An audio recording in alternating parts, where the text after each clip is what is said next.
So I walked into the gym yesterday to find the owner installing a hand sanitizer machine, and my anxiety went into overdrive and I just wanted to leg it out of the gym. And in that moment I realised that this coronavirus isn't just having an impact on our physical health, but it's also having an impact on our mental health too. Hey folks, it's Finn.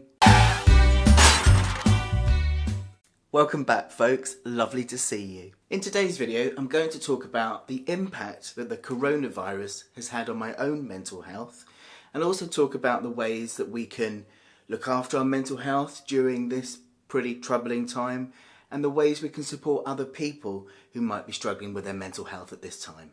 But before we get stuck in, a quick reminder that if you like my content and you want to support my channel, I'll be so grateful if you could subscribe, and when you do, don't forget to tick that get notifications bell so you'll be notified whenever I upload anything new. Thank you. So at the moment, the whole world is talking about coronavirus and the impacts of the coronavirus on our physical health. But let's also not forget that the coronavirus has a huge impact on our mental health and well-being too. Many people are understandably concerned about their own health, about the health of other people in their lives, their children, their loved ones, their family, their extended family. A lot of people are worried about the knock-on effects to their businesses, to finances, to employment. It is a lot to worry about. This coronavirus brings up a lot of uncertainty.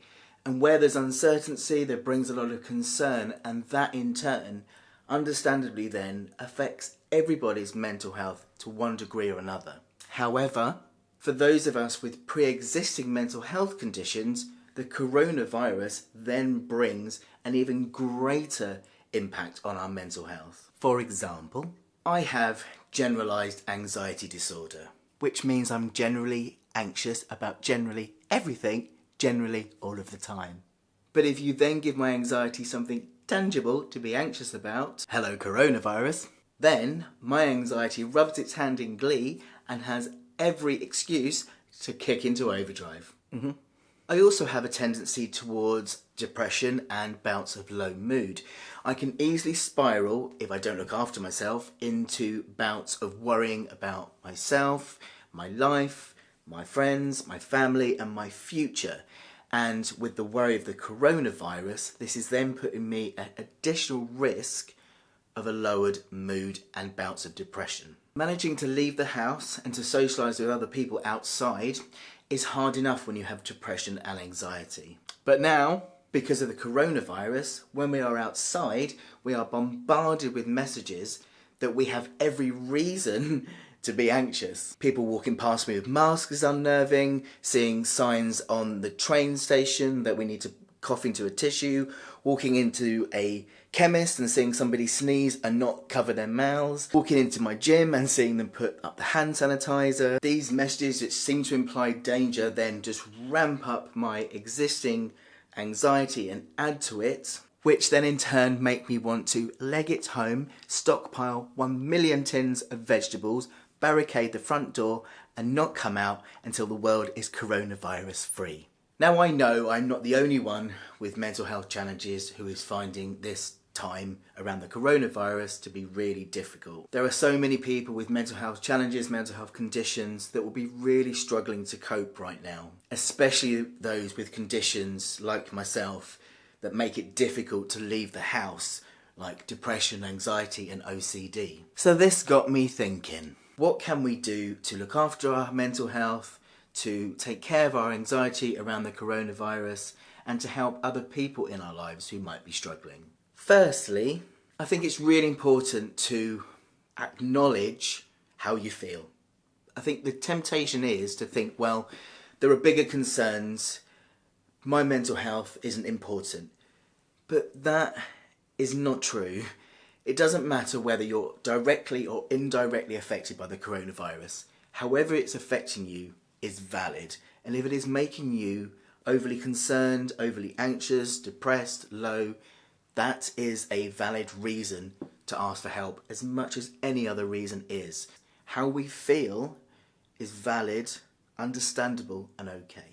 Also, Do remember that some anxiety is a good thing, because it then helps us to make sure that we are adequately prepared to guard ourselves from danger and keep ourselves safe. But do make sure to use this anxiety sensibly when thinking about the coronavirus. Seek out reputable sources of facts about the virus and about what you can do to lower your risk of catching the coronavirus. All countries will have a governing body or a healthcare governing body that will be the place to go to get the facts of the situation where you live and what you can do. In the UK, that's gov.uk/coronavirus, and I'll put a link to that below. And in different countries, do a quick Google search on where you can get reputable advice. Unfortunately, reading updates about the coronavirus on social media, in tweets, on Facebook feeds, on friends' Facebook pages,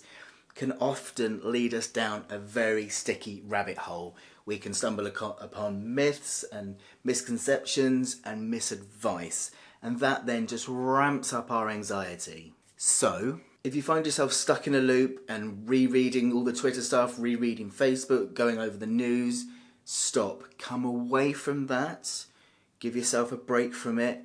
Only go to the direct source of advice and leave all the other stuff. Protect your mental health by just moving away from anything other than what are hard facts. Do try to go about your day as normally as you possibly can. When we're struggling with mental health challenges, it's really hard on a daily basis anyway to keep looking after ourselves. You've made so much progress in your mental health. Don't let this coronavirus outbreak set you back. I'm having to watch myself for this and not use the coronavirus as an excuse to avoid people and places and things and hide indoors. I'm having to make sure I'm still challenging myself to go outside. The way I'm managing to still challenge my anxiety and low mood and get out is by allowing myself to over-prepare a bit. And what this means for me is that I'm extra cautious when I go outside. I carry hand sanitizer and I also carry antibacterial wipes. I'm wiping down surfaces like tables and chairs when I'm sitting on them. And I'm not buying food from vendors when I'm travelling. I'm carrying my own food and my own drink. And I'm aware that this is above and beyond what I'm told to do, but it helps me to soothe the anxiety a bit and helps me to still go outside by taking those tiny over precautions. If people make fun of you and say you're overdoing it, don't listen to them. Do what you need to do to protect yourself and to help you to manage your anxiety at this time. If you need to overdo things a bit just to calm your anxiety enough to be able to get out, then do it. I know I'm being overcautious, but in doing so, it is soothing my anxiety a bit and helping me to still get outside. It is about balance. It's about still making sure you get out and not over panicking and covering yourself in a huge bin bag and wrapping yourself in cotton wool, but allowing yourself to just go a little bit further if it is the difference between being stuck inside and getting out. It's all about self-awareness and balance. In terms of how we can support other people in our lives, if you have people in your lives who are indirectly affected by the coronavirus in terms of their mental health, you can be an additional source of reassurance and support. For example, don't laugh at your friend who has armed themselves with a litre bottle of hand sanitizer and 4 packs of antibacterial wipe and 3 masks. If that friend needs to go that extra distance just to soothe their anxiety enough to be able to manage, then that's okay. My partner Chris is a great example of this. He's seen how this virus is really affecting me and causing me a lot of worry. And recently when I heard that places were selling out of masks, I panicked a bit and rang Chris and asked him if he could pick up a couple of masks. Now, he knew that I knew that the masks don't help. We know now that wearing a mask doesn't really protect you from the virus. All it does is, if someone's got symptoms, they wear a mask and it stops it spreading. Chris knew that I knew this, so he didn't challenge me, he didn't laugh at me, he just said, "Yes, Finn," and he came home with 2 masks. Bless him. He understood that I knew that I didn't need them, but he also understood my mental health enough to know that having them was enough to calm my anxiety, and to prevent my low mood from spiralling. Anxiety and depression do not respond to logic, so you can know that realistically your chance of contracting the coronavirus is low, but that won't stop your mind from running amok, intrusive thoughts and worry about the coronavirus. And therefore telling somebody to stop worrying about the coronavirus is about as helpful as telling somebody to stop blinking.